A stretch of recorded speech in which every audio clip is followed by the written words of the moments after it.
Hi, Dave Youngquist, Last Cavalry TV. Well, here's the 1/16 scale Tiger 1 I've been working on forever. So I wanted to update this video, show you some of the techniques and things that we've been using. Some mud effects. I want to explain some cool new products that are available and show you how to create streaking techniques. Let's get started. Okay, I want to explain some of the products, or not explain, but show you some of the products, and then we'll show you how to use some of them that I've used so far on this vehicle. I've discovered this really cool product by a company called Reality and Scale. It's called Mud in a Pot. It's a very gritty, pre-colored mud in a pot. So I've been using that, and we'll be using quite a bit more of it as I blend this tank into the diorama base. But nice colors, and I've got them all here available at the shop.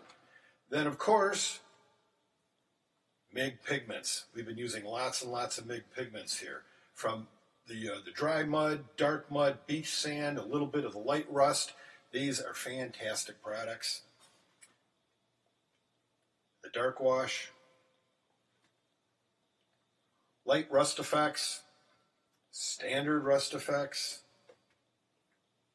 oil and grease stain mixture, and from AK, I'm using all the filters, Africore dust effects. I mean, I'm using a whole shopping cart full of stuff here.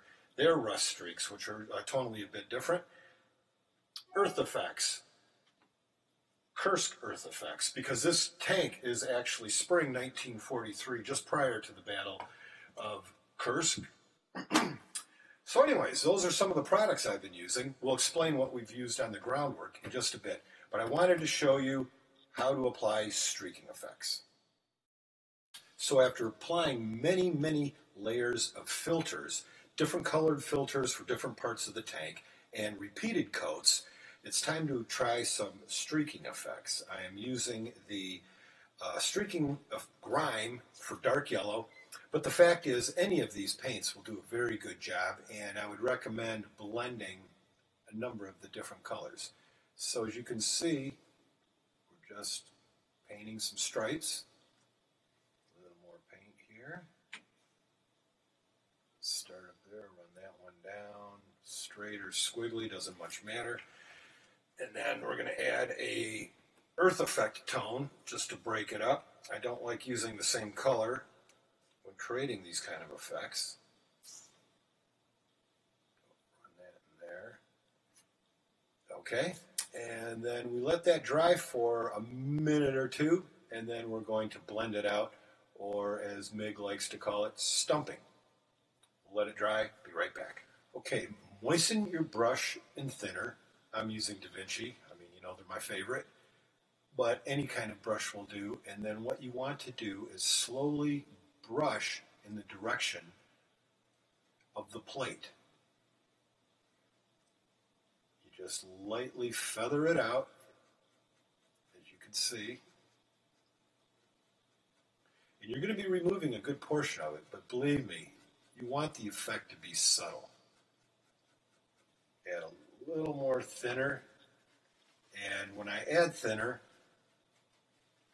get the excess off, because we don't want to remove all of it, obviously.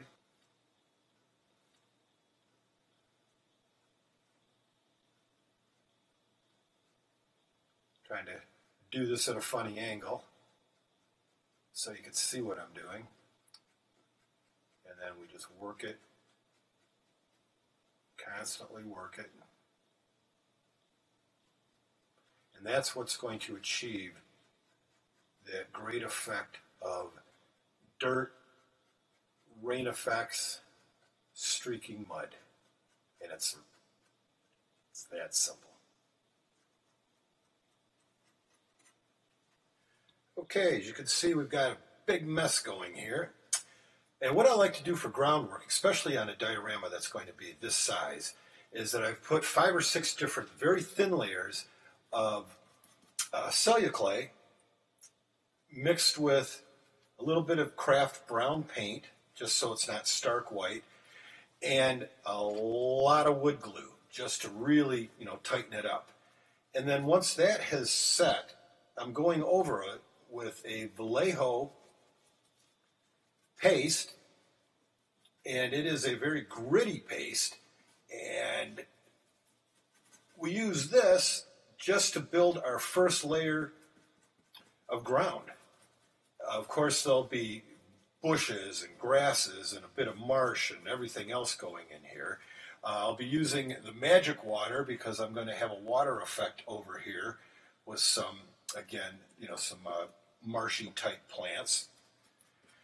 And then while this dries, and again, before we add any of the longer grasses, I have a big mess of real material, a bit of dirt, and ground up birch leaves that we just shake in there. Tap it down. And what this really does is just give us a real nice starting palette for all the effects and all the foliage that we're going to be putting over it. Okay, well, here's the tow cable that I've been working on. It's actually made out of a piece of steel cable that I found at the hardware store, but it had the actual perfect diameter and the correct wind, so I had to buy it. Problem was, it's a steel cable. It wasn't going to be bent into any kind of shape that I could personally do myself. So I had my good buddy Chip take it to his home. He built a jig, as you can see, for it, and then hit it with a propane torch for about an hour, even went through a whole tank of gas. So I've got one installed already, but I wanted to pull this one out, and as you can see, we've got the perfect shape for our tow cable.